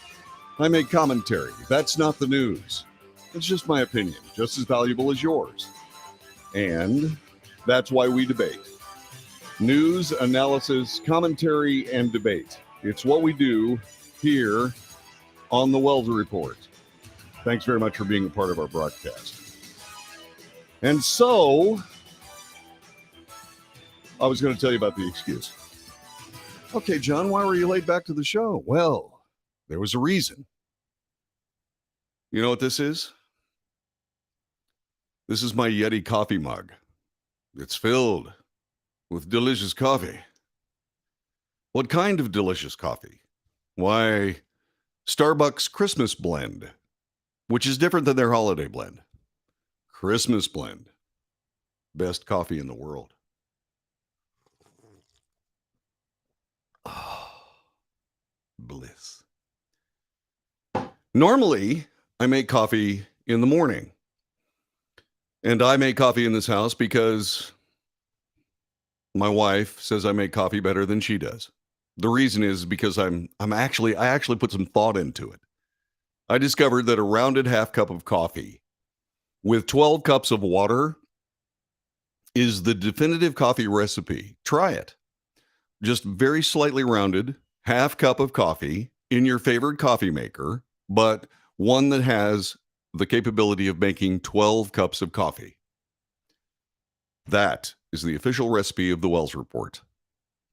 Anyway, so I made some coffee this morning, and I always do the same thing. I have a couple of cups of coffee, couple of these every day, and I usually keep my coffee next to me right here. Why didn't I have my coffee right there? Well, there's a good reason. Because I couldn't find my coffee mug. I knew I had filled it up with coffee. I filled it up with coffee and I set it down and went over to the refrigerator to get an apple. I have hypoglycemia, so every now and then my blood sugar crashes. I know. John, you're afflicted. Yeah. I'm afflicted. Completely correct. So anyway, I keep that cup of coffee to keep my vocal cords wet and all that kind of stuff and blah, blah, blah, blah, blah. Well, I went over to the refrigerator and then I walked it away. Okay, Jesse, I'll get to that in just a couple of moments. Anyway, so what I did was I set it down.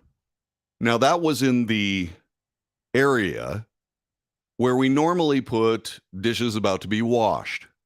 We rinse them off, we stack them, and then we rinse them off again, and I put them in the dishwasher. I handle output in our house. Susan handles input. I handle output. But because of the joys of the holiday season, which we'll be discussing here in a minute, she decided to be gracious, loving, sweet, and do a load of dishes.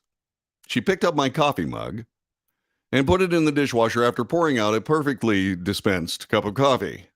One of the things about these Yetis, they will literally keep a cup of coffee hot for hours. It's the most amazing thing I've ever seen. I've got a lot of coffee cups like this. They're all metal. They're all the same. But for some reason, Yeti coffee cups keep coffee hot for hours. Hours. They're perfect. That's why I have one. And they're expensive. Yes, I know. And I got barked at for buying one. You've got so many of those at home. Why do you have this one? Because it keeps coffee hot for hours. Yeah. Okay, so anyway. So she took my coffee, poured it out, and put it in the dishwasher, and she washed it. I couldn't find my coffee cup, so I was wandering around. Where's my coffee cup? She goes in the dishwasher. So I made another pot of coffee. And so I'm still coffeeed. And I'm very happy about it. And now, Jesse says, admit it, John David, Your Yeti is a sippy cup. Yes. My Yeti is a sippy cup. It is a sippy cup for adults. It is. Why? Why do I have a sippy cup? Well, that has to do with the structural integrity of this broadcast facility from which I broadcast from right this moment. You'll note that my Apple MacBook Pro is over here. My coffee is over here on a smaller table that is lower than the rest of the table. Why is that?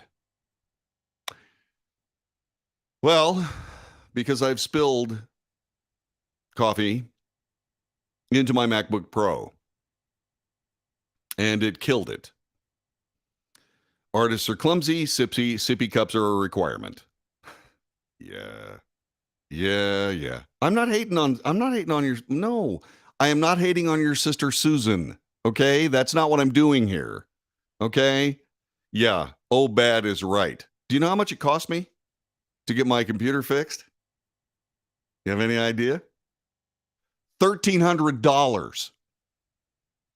I took it down there. They said, yeah, I'm sorry, there's been some fluid in there. We're going to have to charge you $1,300. Or we can just fix what's wrong for less. But so I paid $1,300. And just to double check to make sure that it was going to work, it came back to me. It was working fine. It was working great. It was fantastic. It was just great. Then I did it again. That's the most expensive MacBook Pro in the history of computing. And so, obviously, I started using sippy cups. And you'll note also that I got the sippy cup that has the little turn off thing. You see, it's really cool. It's magnetic. So you can actually close it. Yeah. It's amazing what wasted $2,600 will do for you.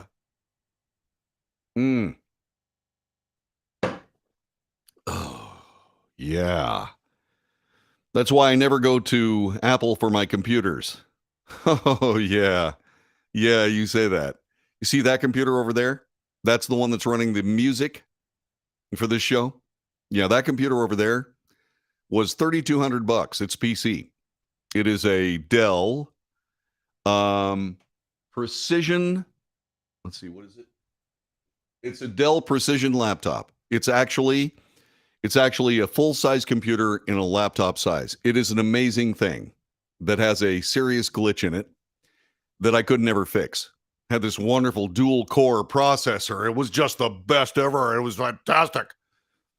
And for whatever reason, there's some glitch in it that causes it to burn half of its computing power all the time. I went to Taskmaster and said, what's my computer doing? Because it's slow. And I found that was the case. I took it back to Dell. Yeah, that's a problem with those computers. Well, what are you going to do to fix it? We can't. Excuse me? Did they give me half of my $3,200 back? Nope. So anyway, so you can still get screwed by buying a PC. I'm just saying. All right? So get off me and my Mac. Yeah, they're expensive. But let me tell you something. They are worth it. I don't know who that is on my phone, and I don't care. All right. Let's get back to business. By the way, the Thanksgiving Spectacular is coming up in just a couple of minutes. Think about what you're going to be doing for your Thanksgiving and share your information. Yeti will only keep your drink hot if you put the lid on. Not true. Not true. It's the most amazing thing I've ever seen. Yeti is, I hate to say this, worth the money because they are expensive. This some gun was like $25. $25. It's an awful lot for a coffee cup. It still works. Let's see. Anyone worth talking to knows you're on the air right now. True. Let's get busy. All right. So, yesterday, Kevin McCarthy went down to the border. And as most Republicans do, Yeah, just don't replace it for a while. I keep track of it like you wouldn't believe. Anyway, like most Republicans do when they are in a position of actually gaining power, they talk a really good game, which they immediately set aside based on the fact that Republicans really can't accomplish anything at all. At least haven't so far. Maybe he's going to change that trend. I hope he does. God bless the Freedom Caucus in the House of Representatives. Those are people that are Americans. At least they appear to be Americans because they're Republicans, and they are Republicans, and they are pushing Kevin McCarthy to do some things that are really very important to our nation. So he went down to the border, and he immediately called for the Department of Homeland Security, the director of the Department of Homeland Security, I guess he's the secretary of the Department of Homeland Security, Alejandro Mayorkas, to quit. He said, "You're going to quit or we're going to impeach you." Well, that was yesterday.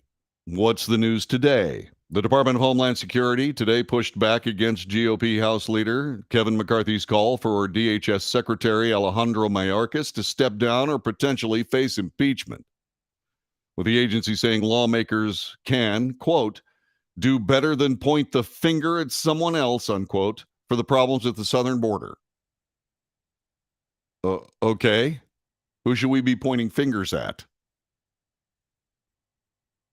The Department of Homeland Security is responsible for, what is that?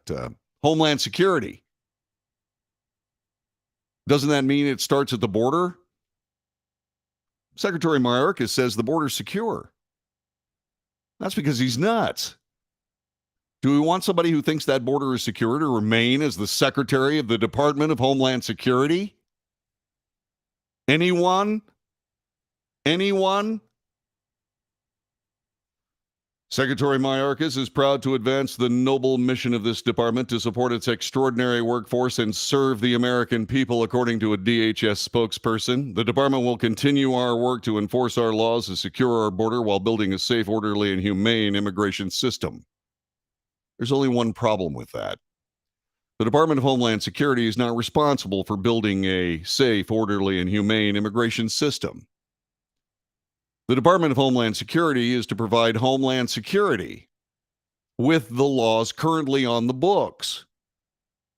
There's some predilection in the government of the United States to not only pick and choose what laws are followed and who is subject to those laws, but now what we're doing is we're finding that the Department of Homeland Security is working to build a safe, orderly, and humane immigration system. Not your job. And if you are building a safe and orderly humane immigration system, then why is it that people are walking thousands of miles to crash the border of the United States illegally?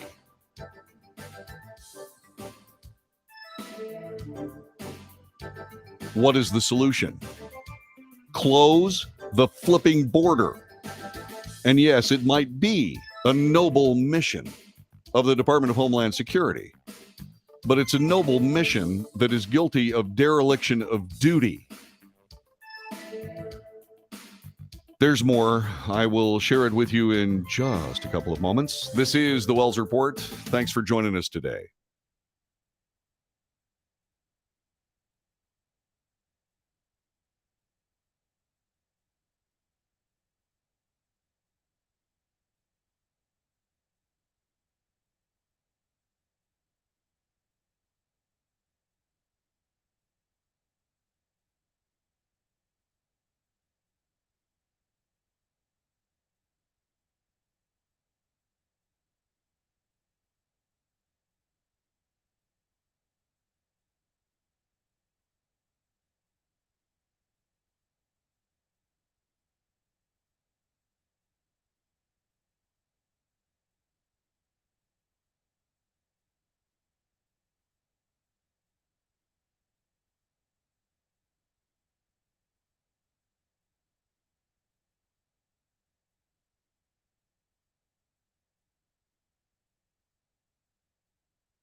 This is the Wells Report. My name is John David Wells. Our telephone number 817-379-2172.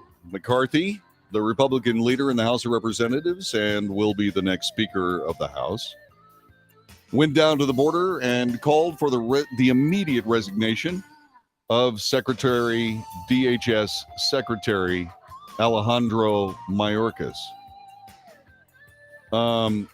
He went on to say this. This is McCarthy speaking. He cannot and must not remain in the position. If Secretary Mayorkas does not resign, House Republicans will investigate every order, every action, and every failure to determine whether we can begin an impeachment inquiry.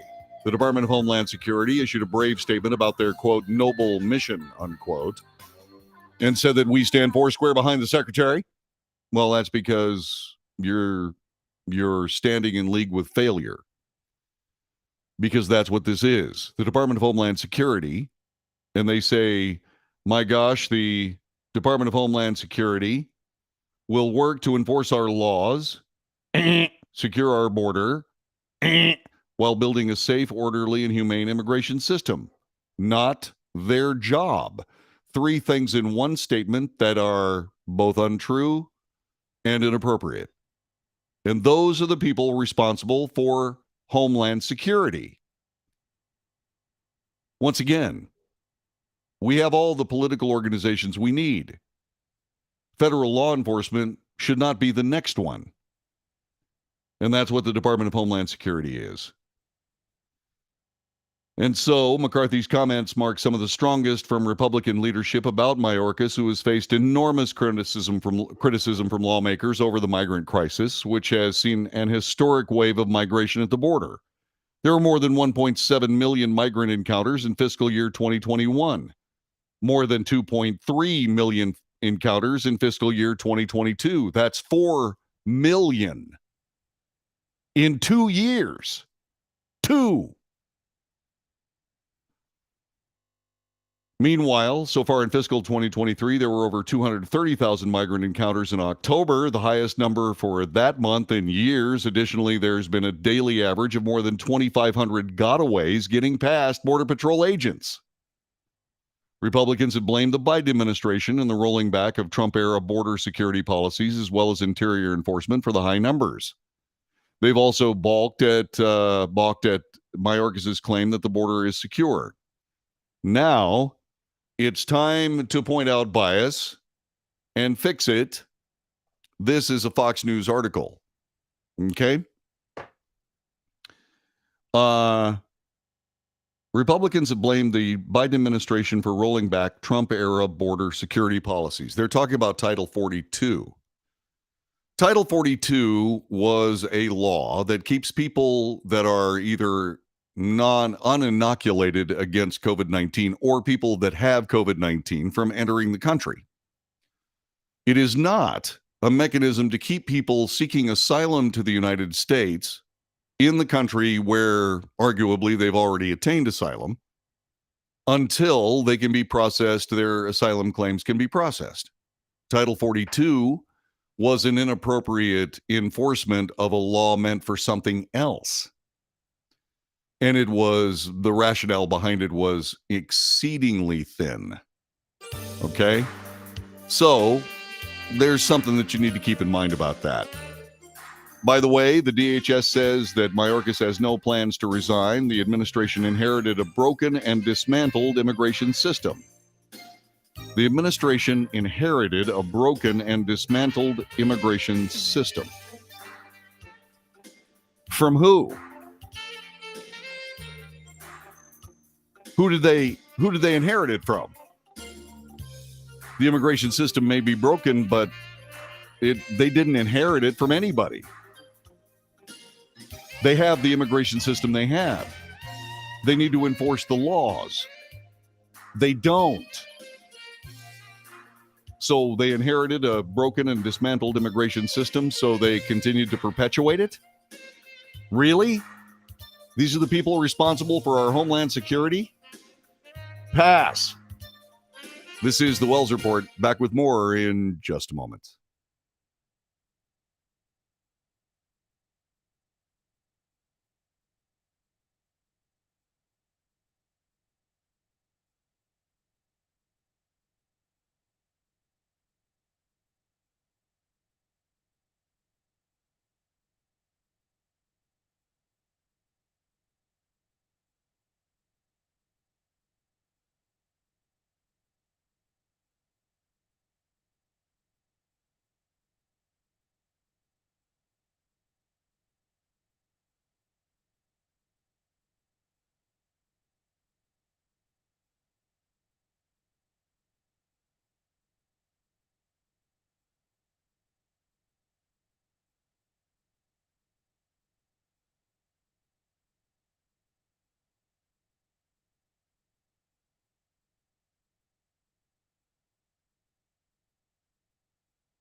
This is the Wells Report. My name is John David Wells. Our telephone number is 817-379-2172.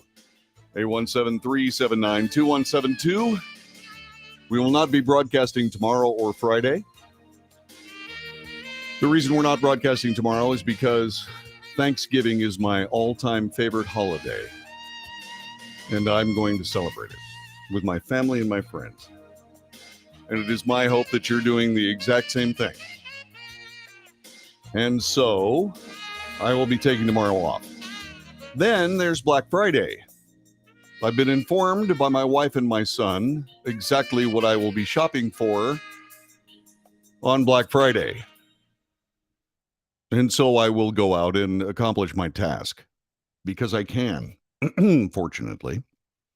And so I hope that you're going to enjoy those 2 days. I'll be back on Monday, the following. And oh, by the way, in case you're looking for something fun to do, please join me at the Dream Tacos in Bedford, Texas on the 1st of December, because I will be fortunate enough to play again with the traditional blues band. I'm a drummer and I'll be playing drums, hopefully. Anyway, that being said, it is my sincere hope that you can join us if you can. People say, oh, you just didn't give us enough notice. Well, it is 1 week from now. 1 week. I'm asking for an hour or two of your time to go to a great taco place and enjoy the tacos and some fun music. Okay? I'd love to see you. It would be very, very good.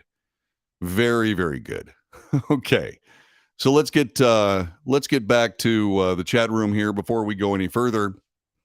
Kevin McCarthy, the Republican leader of the House of Representatives, according to Mark, has proved to be anything but a staunch conservative on many issues. Maybe he will change. I have my doubts. Yeah, me too. Let's see what else. Margie says they want illegals to invade our country. It's all done on purpose. Must be. Let's see. Mike says, yeah, the dismantled and broken immigration system that they inherited wasn't broken by Donald Trump. They didn't give the COVID jab to migrants because they want the migrants to replace those people that took the jab. Okay, that's a little conspiratorial, don't you think? Meanwhile, how many border walls could we have built for all the money that we sent to Ukraine? Great point. We need to close that border. That should be the noble mission of the Department of Homeland Security. Close the border. Close it. By the way, I did some research. I had heard from many different sources that some 300 people in the United States die of fentanyl poisoning every day. And so I went on a search and did the research myself. In point of fact, the research was wrong. 302 people die every day on average, and it's every 30 days. So every 30 days, 302 people die. This is according to DEA statistics. 302 people die every day because of fentanyl poisoning. Every 10 days, we equal the death toll. Actually, we beat the death toll of the 9/11 attacks. And that border's still open? Well, John David, most of the drugs come across in international ports of entry, which I would not close. That is not true. That's not based on any statistics. You know what that's based on? My eyes. I've seen it myself. I've been down there. Twice. I've served twice down there. Almost a year all told. I've been decorated for my work down there more than once. I've seen it with my own eyes. Most of the drugs coming into this nation have nothing to do with international ports of entry.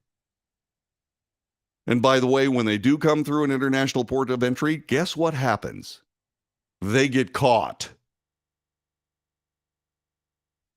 By the way, it's pretty impressive when you start thinking about it, because they'll sacrifice a certain number of tons of drugs coming into the United States, including tons of fentanyl, in order to get the real haul across in other areas while the CBP is distracted. This is insidious. Every 10 days, we've got another 9/11 and the border's still open? Excuse me? Department of Homeland Security, my buttocks. Let's see what else. Okay, let's see. If you don't mind, what is that sax piece I use as an intro? I love having sax. No, I'm sorry. I love sax music. Okay. The music that I play, and I explained this to Facebook the other day, the music that I play is actually music that is created for audio advertising producers. It is licensed music that is available to me because I'm part of the license.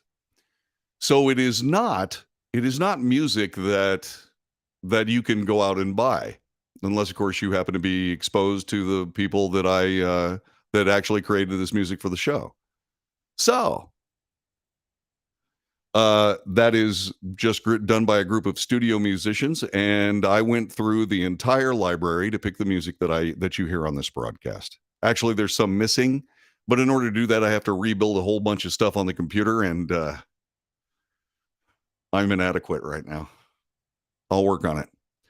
Anyway, but yeah, it's a nice piece, and I've got lots of great music on this broadcast. Let's see what else. Let's see. Bedford is around 2 hours west of me on a good day. Mark, I may miss you, but maybe one of these days we'll go 2 hours east so you can see us. That would be nice. Close the buzzing border. Close it the buzz down.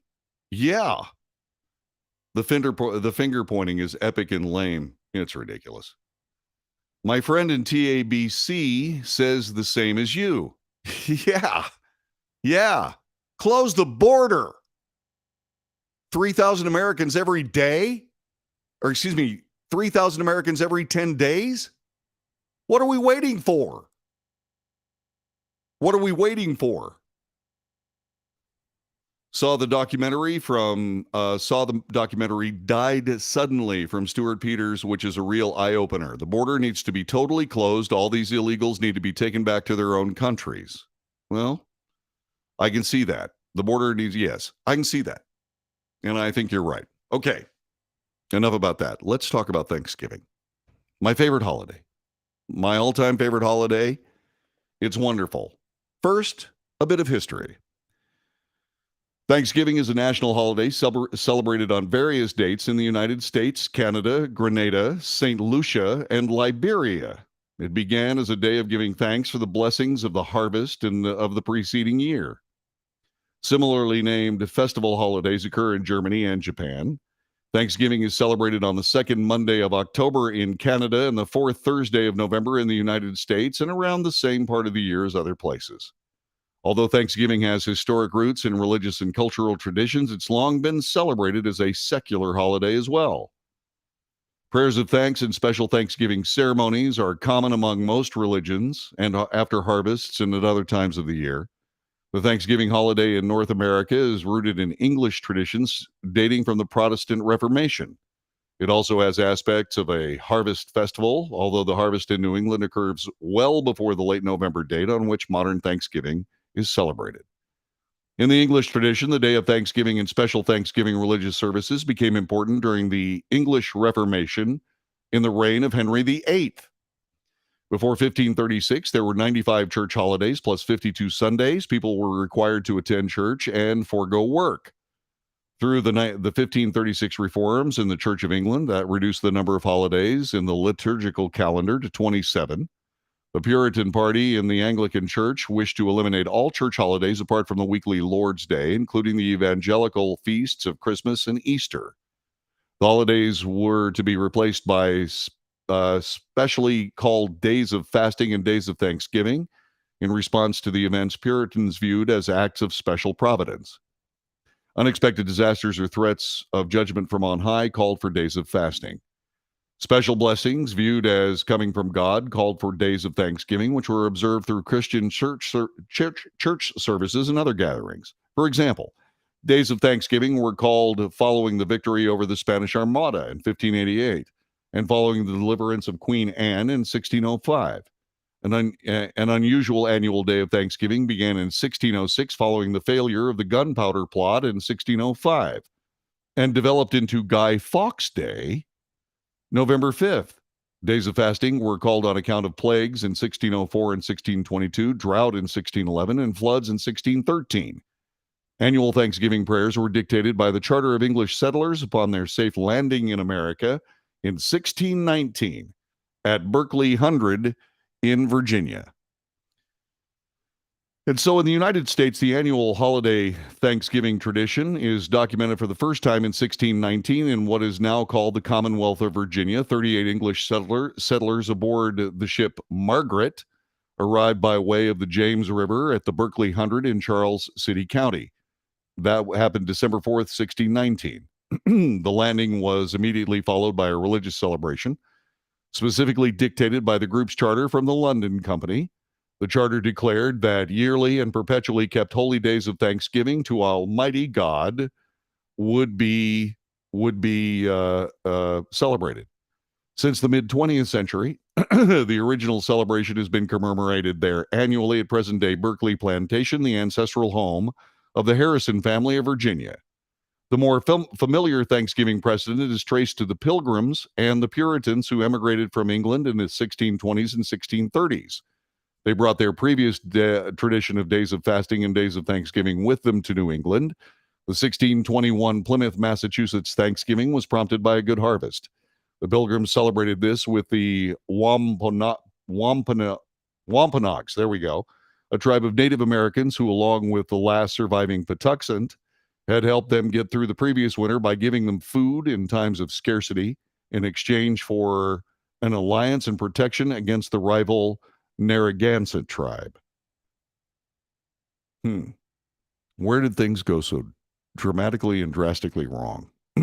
Several days of Thanksgiving were held in New England history that have been identified as first Thanksgiving, including Pilgrim holidays in Plymouth in 1621 and 1623, a Puritan holiday in Boston at 1631. According to historian Jeremy Bangs, director of the Leyden American Pilgrim Museum, the Pilgrims may have been influenced by watching the annual services of Thanksgiving and for the relief of the siege of Leyden in 1574 while they were staying in Leyden, now called 3 Oktoberfest. Leyden's autumn Thanksgiving celebration in 1617 was the occasion for sectarian disturbances that appeared to have accelerated the Pilgrims' plan to emigrate to America. The traditional turkey dressing thing traces back to the Pilgrims, because there were lots of turkeys in them there hills, and that's what they ate, and turkey is delicious. It's absolutely fantastic. And so, Thanksgiving, that's tomorrow. We stop and thank God for all of the things given us. Notice I didn't say Christian God or Jewish God or Islam God or any God, any particular versions of God. I just said God. The monotheism of the United States and the founders of the Constitution of the United States sort of gave us that tradition, one I wish we'd spend more time observing. And so what are you going to do for Thanksgiving? First, what are you thankful for? I am thankful for being here. I am thankful for my deployment down to the border and the things it taught me, both good and bad. I'm thankful for the people that have hung with this broadcast, even though arguably I walked away from a network radio broadcast and my job at a radio station to serve the state of Texas. That doesn't make me noble. And while many people have pointed out that not being a native Texan means that I'm not actually a Texan, I will claim as much of Texas as was bestowed on Sam Houston and Davy Crockett, whose footsteps in which I follow. In fact, when I moved from Nevada to Texas, I wore the hat that had the famous Davy Crockett quote when he left Tennessee. You may all go to hell, and I will go to Texas. I'm here. I'm home. This is my place, and I will keep to it. But in doing so, I had to start completely over with the Wells Report, and it's working. Let's hope it keeps working, because I'd love to keep doing this broadcast. So that's what I'm thankful for. What are you thankful for? Let me know. I'll read them on the air. This is the Wells Report, back in just a couple of seconds.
This is the Wells Report. My name is John David Wells. What are you doing for Thanksgiving? Let me know. Okay? Let me know. By all means. You can do it on the chat room. You can call me on the phone. 817-379-2172. What I'm going to enjoy for Thanksgiving is I'm going to enjoy another Zyrtec, which will keep my nose and sinus tract clear because allergies are killing me right now. Killing me. Margie says, I spent the morning today making from scratch Ruth's Chris sweet potato casserole, Grandma's stuffing casserole, which are both put together and baked tomorrow. I also made my delicious cornbread made in a cast iron skillet. You Yeah, I loved cornbread before I realized I was allergic to corn. Really did. Mark, I have no idea what's on the Thanksgiving menu. My wife is not a traditionalist. She hosts it, does the cooking, and deals with our family and our pets. It's all good to me. I just take a dish and eat. Atta boy. Margie goes on trying to make it simple and easy for tomorrow. My cranberry sauce and black olives ready in covered bowls in the refrigerator, and bought a large pumpkin pie from Costco. They do a good job with pie. They really do. Let's see. By the way, most cranberry sauce is sweetened with corn syrup. Guess what my wife just did? She just made cranberry sauce without corn syrup. Yay. Let's see what else. Texas is a state of mind. Yep, off topic, but still completely correct. I'm thankful for so many things. First of all, I'm thankful for being alive for 74 years and being reasonably healthy, even though I probably have not subscribed to what one would call a healthy lifestyle. I'm thankful that I'm able to provide music to people who will actually listen and enjoy it. This is, by the way, Randy Floyd. Randy Floyd is the guy behind the traditional blues band. I am proud to actually be the drummer in that band, at least the current drummer in that band, because there have been a lot of great drummers that have played with Randy Floyd, and I actually consider it something I really don't deserve, but I'm sure glad I play with Randy Floyd. So anyway, he's been alive for 74 years, and he hasn't necessarily subscribed to what he called a healthy lifestyle. I'm thankful that I'm able to provide music to people that will actually listen and enjoy, and he does, especially me. I'm standing right behind him, or I'm sitting right behind him at the kid and enjoying everything I hear. You should hear some of those solos, man. Oh, they're just incredible. At least they appear to be at the time I'm providing it. Yeah, I played music for many years for money, though I received some joy. The joy is nothing like what I realize today as I play music for fun and enjoyment. I'm thankful that I can do this. I'm thankful for all my friends, music friends, as well as other non-music friends. Through music and travel, I've met some of the most incredible people I'm extremely thankful to call my friend. The list continues. There's not enough adequate space to list all the things I'm thankful for. Lastly, I'm thankful for a country, even with all its warts, that is the best place to live on earth. That's the leader of my band. It's my guitar player. That's my singer. He's great. Absolutely great. Let's see. Thank you, Randy. That's very cool. Jesse's going to make dressing, green bean casserole, deviled eggs. Then we'll eat with my folks, my sister, my brother-in-law, and my oldest. I'm going to make you some of my cranberry butter. It's corn syrup free. Yes. I'm thankful for the freedoms to worship and homeschool, the joy that my family, friends, and pets bring, my husband's job, and so much more. Count your blessings. Name them one by one.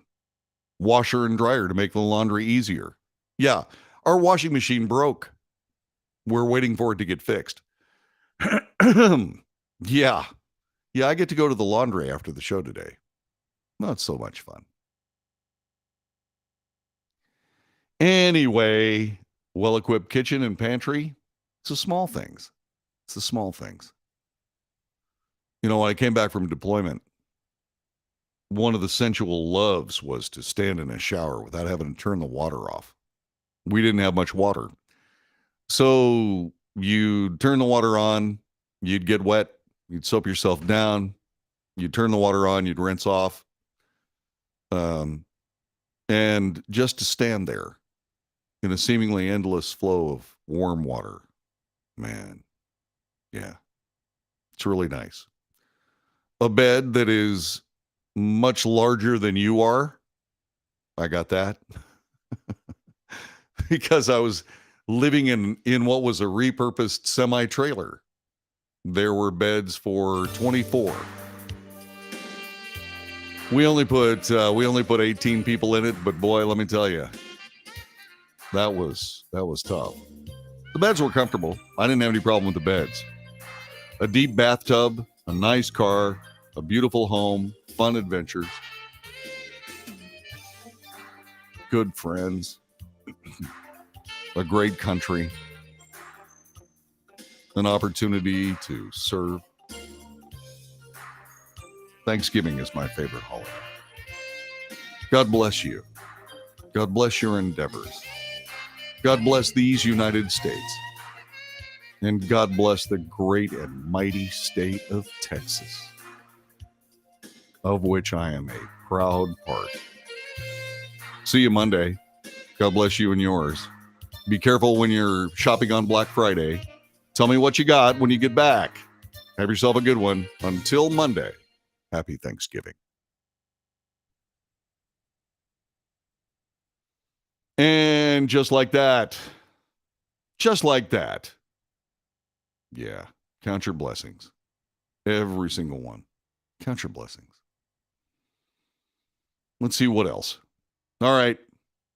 I'll be around and about and so many other things all